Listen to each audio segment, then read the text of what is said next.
Hey guys, what's going on? Welcome back to Prospect Central 101. My name is Chris, and joining us today we have, Braden. and we are going to be watching some Jonathan Taylor with you guys. So, yesterday we posted the DeAndre Swift video, which is being made immediately after, actually. And last week we watched Travis Etienne with you guys with Carson here. But today we have Taylor, the Wisconsin back. He is also, like the other two, a third year junior listed unofficially at 5'11", 219, so the heaviest of and the largest in terms of height also of the bunch. And I think you guys will be able to tell that from his style. I've gotten to see him a couple times in the Big Ten country over here in Michigan, so I've gotten to see a little bit of him through that, but haven't directly watched any of his tape. What about you? No, can confirm I haven't either. Awesome. So this will be both of our first times watching actual tape of Jonathan Taylor. But yeah, anything here that really stands out? Adrian Peterson, Arian Foster. I think that kind of speaks to his style also. I think you guys will probably catch on to that kind of style very quickly. Compared to an ETN or a Swift, who you're going to see a little bit more of that athleticism from, if I remember correctly, Taylor is going to be more of your power back. So, with that being said, the first game we're going to watch is versus Michigan 2018. And this game, just straight up, he got stonewalled. So it'll be real interesting to see how much of that was actually on him and what he could have done better in that particular game uh, to kind of improve his output. And that was actually a pretty good first run. Yeah, I was about to say as you say it, as he runs right through the line for like 7 yards. So what happened is Monet, number 90, got misplaced. I'm pretty sure that's Bo Benchwall, who's now with the Lions. Kind of just pulls Monet right out of the gap. That's tough. And that didn't happen very often. In fact, the next play he almost gets ragdolled. Still, nice run from Taylor, though. Does a really nice job of cutting and avoiding that nose area. That's our best bullpen player out in this month. And just runs right through the contact. Oops. That's tough. Right here.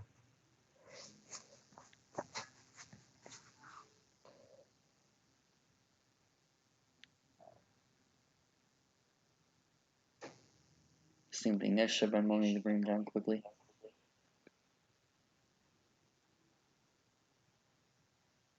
Corny Brook is terrible.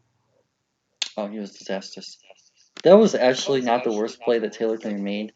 It might look like a little bit of extra movement, but he did end up faking out Tyreek Hill because of it.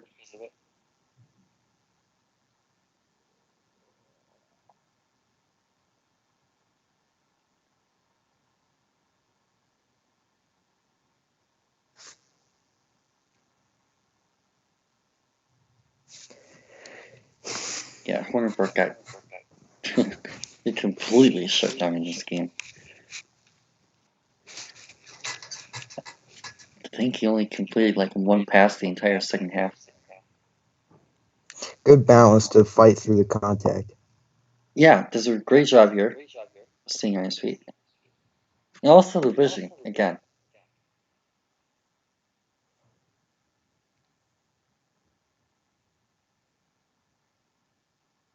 Dang. So, question for you: how much does running behind a power set, like with a fullback or with two tight ends, hurt your opinion on him during this process? Especially having seen guys like ETN or Swift, who don't necessarily need that extra help in front of them. Does that affect anything at all for you? No, not really. It doesn't matter. Just because it's like there's different schemes. Like just because one scheme uses a fullback and another one doesn't really mean it should change your opinion on the prospect. I don't care if a specific person not quote unquote needs, but if a system uses a fullback a lot, because if the running back can play, it'll show whether a fullback is there or not. Honestly, that was probably the best hole he could have taken. especially once the splits, because you're going to see him pull out and him pull out, unless he wanted to come back across. But at that point, it's on the ground. He still could. Yeah, hard to say, but I do like that decision to some degree. It wasn't the worst thing he could have done here. And yeah, same thing here, right? He technically has this hole, but that's Devin Bush right there. So he makes the decision to cut through that lane, and without 28 there, almost works out. I mean, I'd say 5 yards on first down says the play worked out.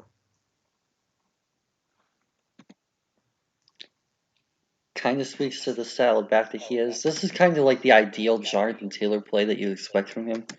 Just runs straight downhill right through the power of the line. And bam, just keeps running through. And that's, I think, Devin Bush right in the middle of the pile. Tough dude. Just Speaking of Devin squeezes through Bush, that hole.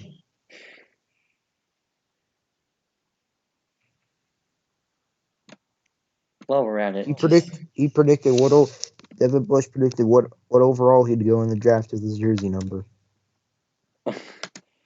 still though, look at this box trade, right? He's so engaged here. And then bam, just round of applause.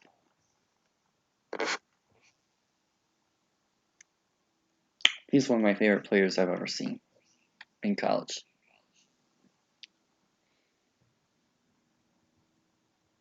Nice.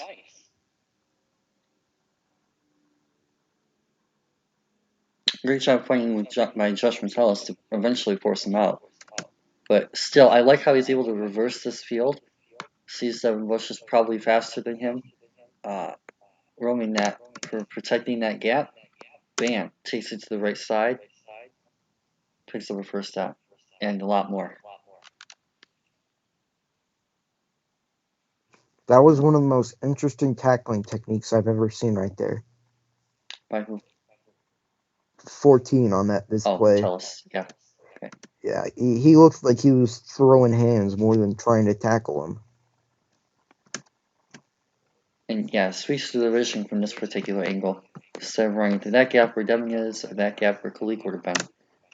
Or, at that point, Devin Bush just takes the lane. That's a face, man. Not really.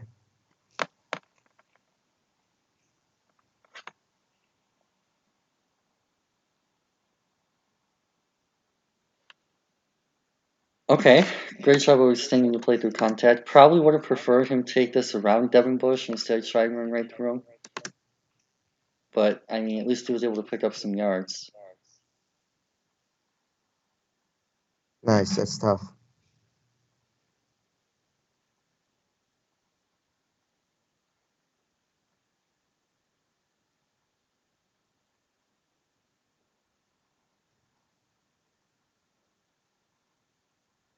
And you can tell most of these runs are fairly straight downhill, just attack the line runs. And that's kind of his style of running. It's definitely a good fit for a power scheme. Boom. Just, that was really nice. Slips right through behind bench wall.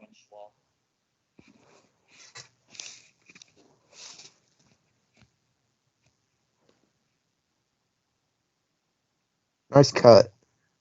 Good job getting outside. Why exactly are we seeing that play?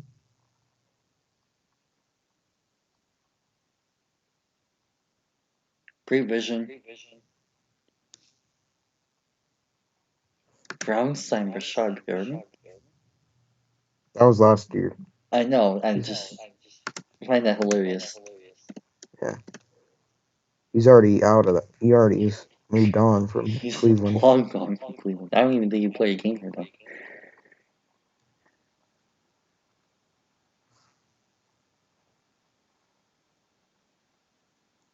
Oh, That's that was tough. a nice pick by Levert. I forgot that play happened. So, thoughts on Jonathan Taylor through his first game? Yeah, definitely a lot to like there. Had showed some real good vision, balance, and definitely a lot of power. Definitely not as quick or as fast or as fast as DeAndre Swift, but he showed a lot of. Basically, he had his own style, and he had a good game at it. With it just running downhill, running through people.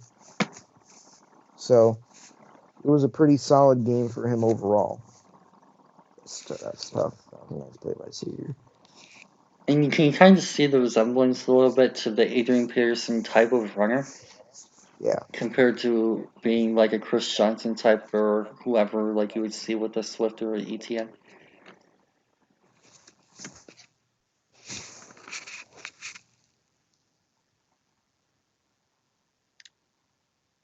This game should also be interesting. Iowa had a couple of good defensive wins last year with Evanessa and Nelson.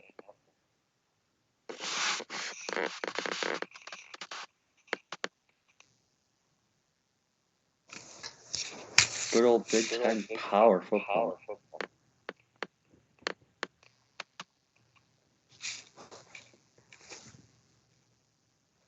Oh, that was a nice run.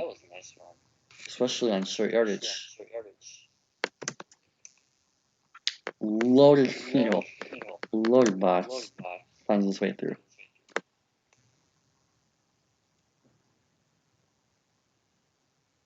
Same thing. Just absolutely loaded the bots and still found a way to pick up a couple yards. That Iowa defense is swarming, man. Oh, okay. Wasn't throwing the ball here, but we do get to see our first Jonathan Taylor route. And nice cut on the angle.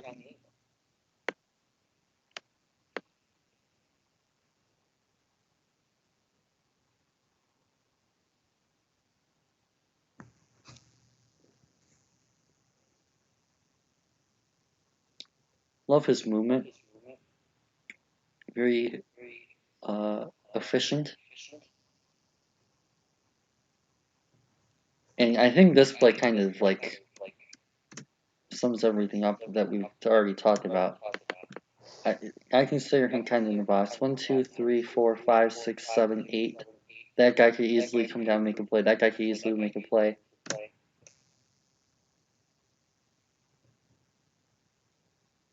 He still finds a way to pick up a couple of yards. This is just power football. He still has a little bit of the jump cut and everything like that too. But even this play, right? I mean, just look how many guys are on the line. 1, 2, 3, 4, 5, 6, 7, 8, 9, 10. It's 10 on 10 and 3rd and 2. Of course, it was a pass play, but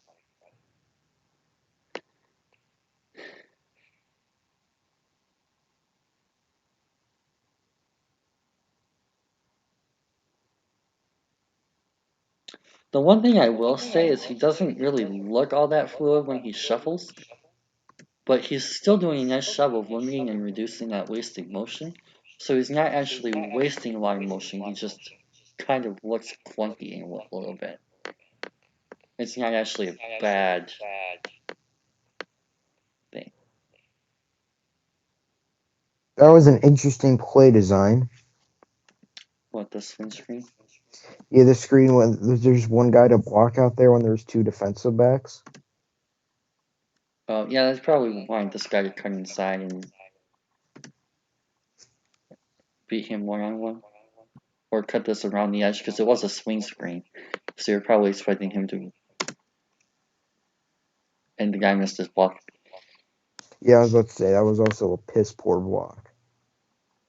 Nice vision. Great job following the block as well. Haven't really talked about that a lot in the last couple of videos.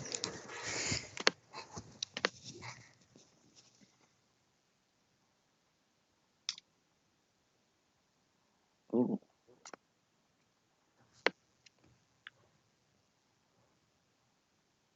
Okay, nice hands. Good ring after the catchability. So, stuff. yeah, there was the first time we've really seen a counter move from him. Not really a fan of that. You're probably not going to utilize a ton of counters with him. Uh, but, I mean, I'm pretty sure that's AGF Nissa right there that's about to shut that to the inside, so he didn't really have too much of a choice. And unfortunately, they double teamed that guy, leaving him one-on-one on the edge, and it didn't work out.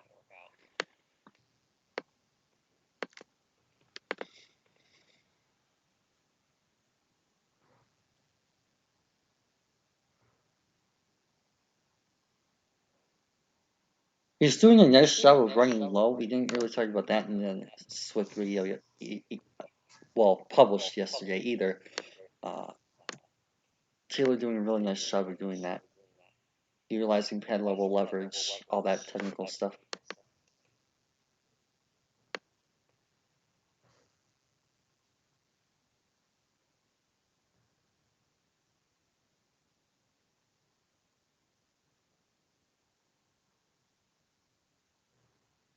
Oh, yikes.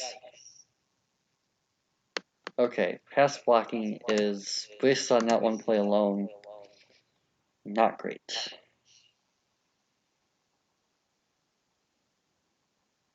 That was a nice shuffle.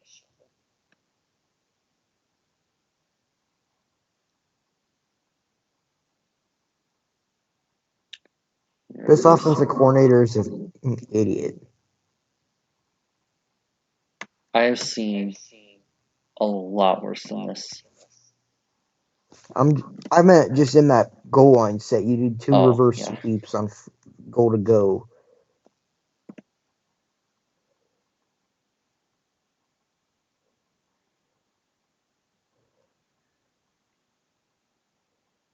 Ooh, lost his balance. It's tough. Nice shot fighting into the contact though. Let's play. Like how he found space a little bit there. Keeps moving throughout the play and he kind of recognizes that they leave the seam wide open. If Warren Brooks looks at him and throws this, he's got 20 yards at least.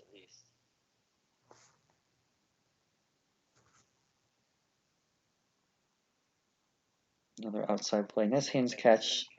So he does have the ability to catch on third down. So far he's 0-1 in pass pro though.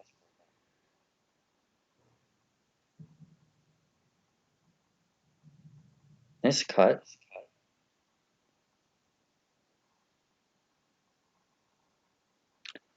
Interesting. So overall thoughts on 2018, Jonathan Taylor? I'm just more of a traditional, traditional power running back, runs downhill through the tackles. Not for a bigger ish running back. Doesn't have he still has some pretty solid balance. So some pretty solid balance and stuff.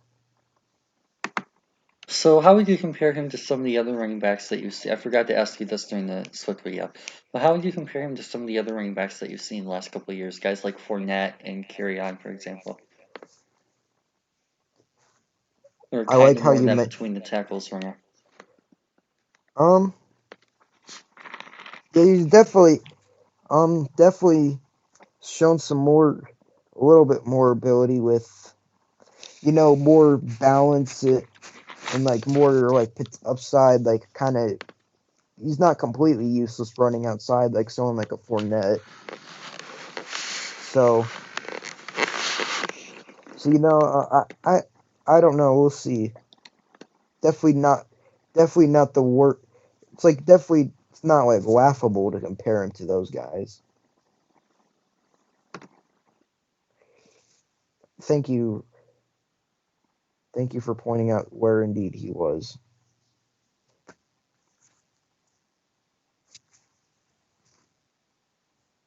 Oh, that was nice. He looks a lot more agile this year already, just based on this play alone. I like the patience to follow the block, but then bam, he cuts upfield, and then you see that bursting acceleration through the hole. Much more than you did in the previous two videos. Same thing. He just seems to have a little bit more quickness to him this year.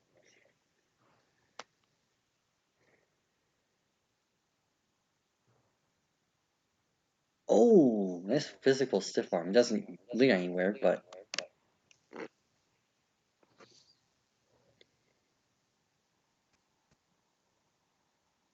he definitely seems a lot more athletic.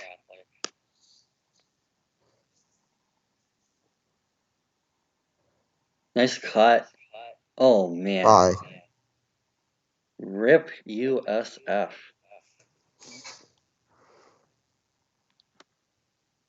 Oh, that was a nice cut inside that really set up that run. Great vision. And the improved athleticism is showing. Oh, that finish. Watch how he just powers through this defender here. And the linebacker. Boom! Just runs right through him. This is like Madden level trucking.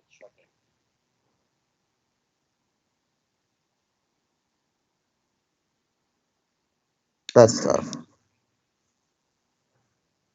Still probably closer than Hornberg would have gotten.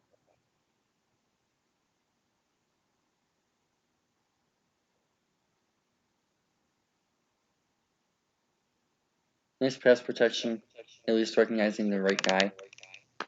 So he's 1/2 out of 2.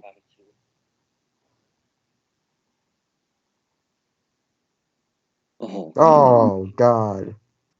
Again, still probably closer than Hornberg would have gotten.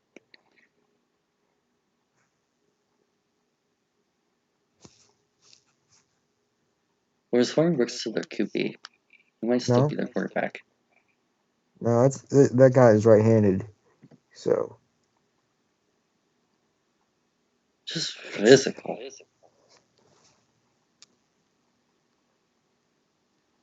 Oh, man.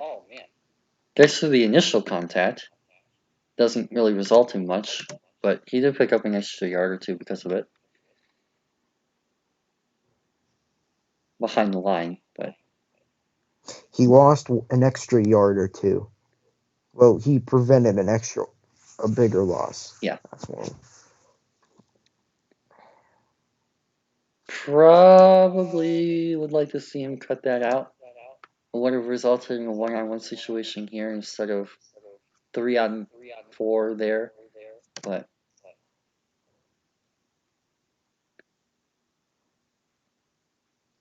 not the end of the world. Nice quick read by the QB, actually.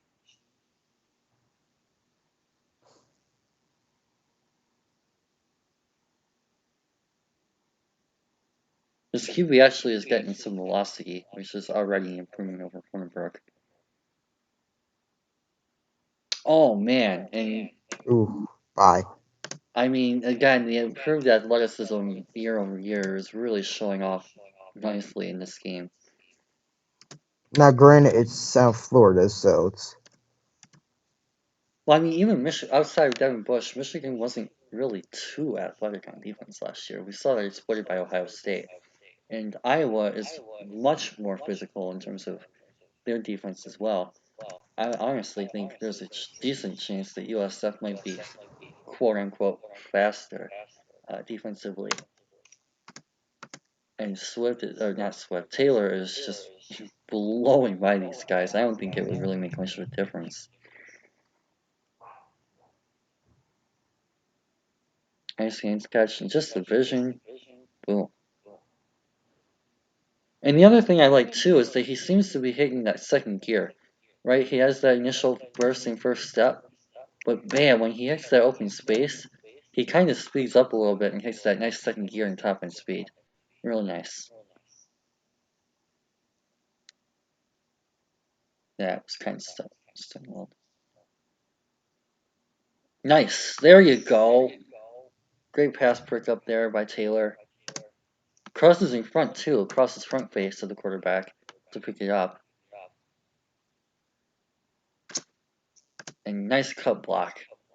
Is that legal in the NFL anymore? No. Yes, yes. Oh, that's it. You can't chop block. Yeah, you can't like go over and under at the same time. You But can you do can, just one or the other. yeah. Okay.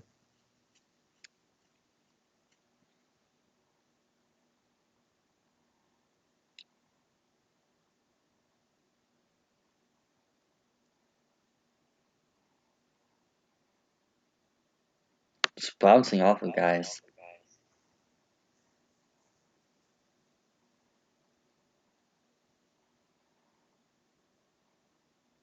He's swinging at to catch by 3.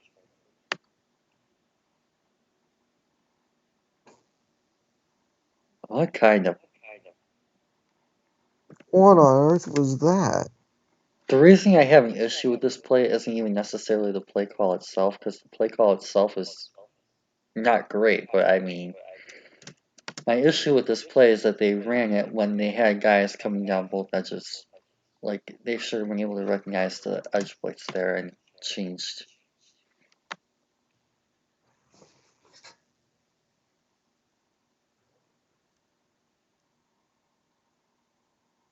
Nice keep.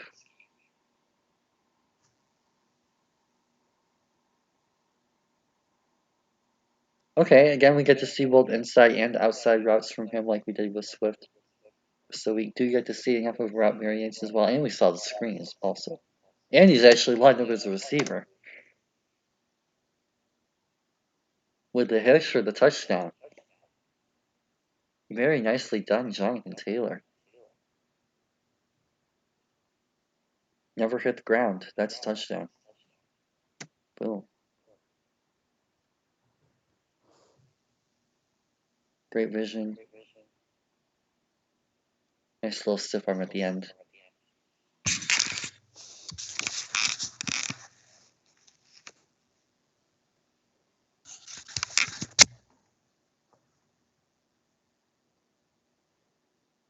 Oh, how did he fit through there? So the initial job of getting back to the line of scrimmage itself is nice. But at this point in the play, I mean, you see where he is right in the, like, literally surrounded. Dude just somehow, I don't know how he was able to squeeze through that gap. And there he is, just outrunning everybody for a touchdown. Oh my god. Like, if he just got tackled at the line of scrimmage, that would have been a good play in itself. Because he had no right getting back to that line of scrimmage, let alone that. That was interesting.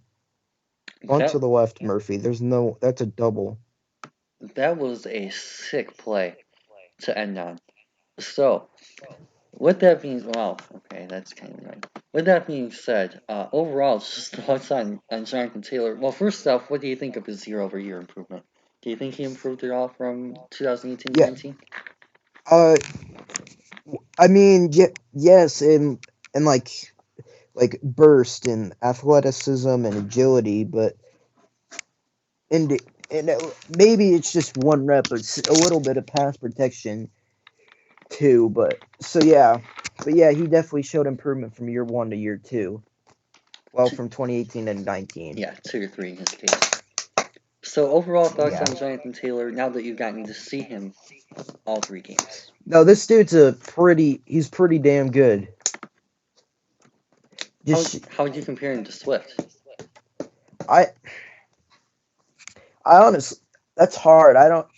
It's like Swift is definitely more of the elusive, like elusive back, but honestly, I'd say Taylor's better in my opinion. Interesting. Okay, so let's take this through with some grades All right. here. Vision, Yeah. I'm going to stick 9. with what I gave the other 2. I'm going to go with 9 there. Again, Yeah. very solid. A 9 is very, very good. We just watched the 3 best backs in this class. Um, Good.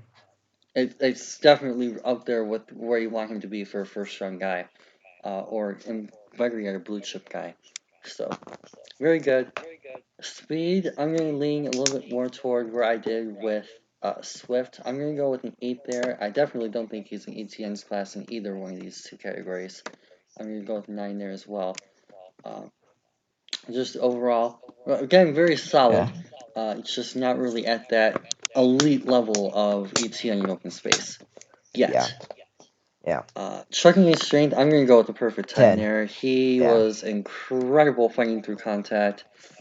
Definitely get to see the power back mold that you want to see.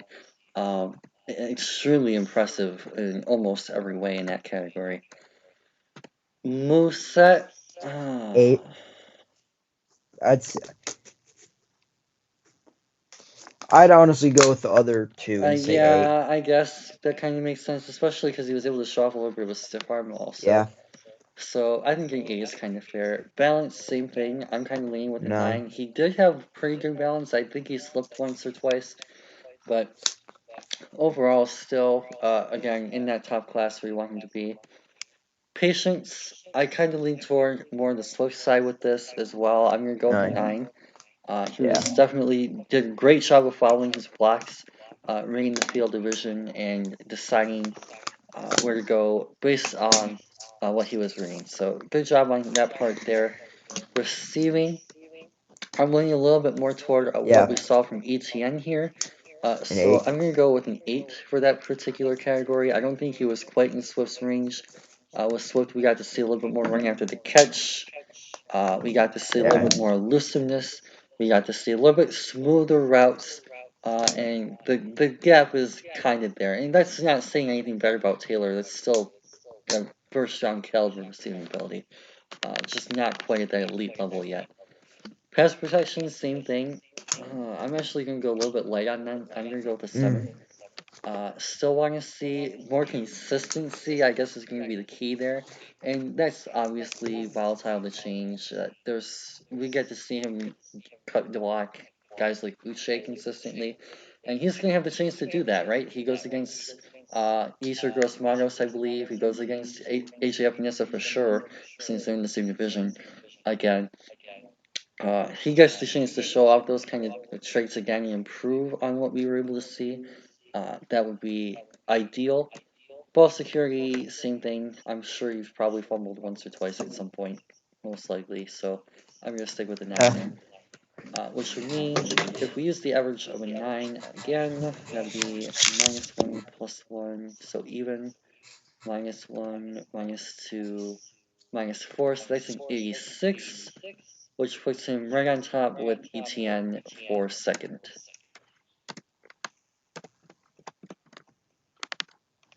One point behind Swift for running back 2.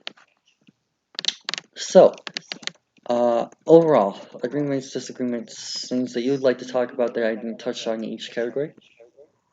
Um. In general, I'd say I agree with you a lot there, but honestly, I think he's better than. I'd go ETN Taylor Swift in my opinion. Interesting. Okay. Not saying anything necessarily like bad, like Swift is bad. Far from it. It's just I felt like Swift and ETN and Taylor are just that great. Where Is there anything? Now, obviously, you're probably putting different emphasis. This system is designed to kind of balance out different types of runners. So I have like time for trucking, time for athleticism, all that stuff. So is there a reason why, like maybe you're putting more emphasis on power or more emphasis on speed, or is there anything in particular like why you would have Swift lower than the other two between the three? it's just with Taylor, in Taylor's case, I felt like he was a lot better like against like power running like power wise than not necessarily balance, but just like in pure strength, to where and this difference in speed wasn't necessarily big enough to where the difference in speed wasn't enough to put the more elusive speed guy on top. With ETN, it's just kind of they're more similar, but it's just ETN's so faster. I'd say a bit faster and is just a bit more well rounded than not necessarily well rounded, but it's just the overall better with like his just vision with speed and burst and all that stuff. The one thing that kind of put me over the top with Taylor, and you'll see that with these two, is the third down ability. He had +2 over Taylor and pass protection and receiving. You mean Swift? Yeah, that's what I meant. All right. Swift had more third down ability, and that's kind of where the difference was, because like the athleticism, I gave him both 8-9, 8-9. So moveset gave him both 8, balance both 8, patience both 9. So it wasn't really in those particular ball security both 9. It was really the difference to me was in the third down ability with the receiving and the pass protection. Whereas Taylor got the extra boost in the trucking. Otherwise, they literally got exactly the same grade everywhere else. Just Taylor got the +1 in the trucking, ETN Swift got the +2 in the third down. Which I think kind of says how closely they all are to each other. I mean, regardless of personal preference and which one you like, at this point in time in September, after week 1, you can make the argument that any or all of these guys are running back 1. Would you probably agree with that? Yeah, I could. It's like if you, I wouldn't argue if you said any of the three were like the best. Yeah. Like I couldn't really argue with it. And I feel like the point that I made on Twitter the other day, where it's like, I think this is gonna almost come down to who does the best in their bowl game. I talked about this a little bit with Carson too, during the ETN video. Like this is gonna be one of those deals where it's like the last thing that we see of these guys is probably gonna make the biggest impression on the end. Like if ETN goes out and he just blows Alabama out of the water in the national championship game, everyone is gonna forget what Taylor and Swift did in their bowl games, even if they make the New Year's Six, because ETN is going to be like the last guy that kind of makes like that last big statement. On the other hand, the exact opposite could be true. If ETN gets injured in the bowl game or whatever, and Taylor goes out and leads Wisconsin to the Big Ten championship, like he's going to be the guy that everyone's talking about. So I think that it's really going to be like how guys finish their seasons and the last kind of statement that they make that we're going to end up judging these guys based off of. Would you tend to probably agree with that? I mean, yeah, sure. Alrighty, well, hopefully you guys enjoyed this one, learned a thing or two. Don't forget to like and subscribe for more content like this throughout the year. We also have Facebook, Instagram, and Twitter accounts if you guys have accounts on those platforms, so feel free to like us and follow us and all that good stuff on those as well. But for now, hopefully you guys have a fantastic rest of your day. Peace out.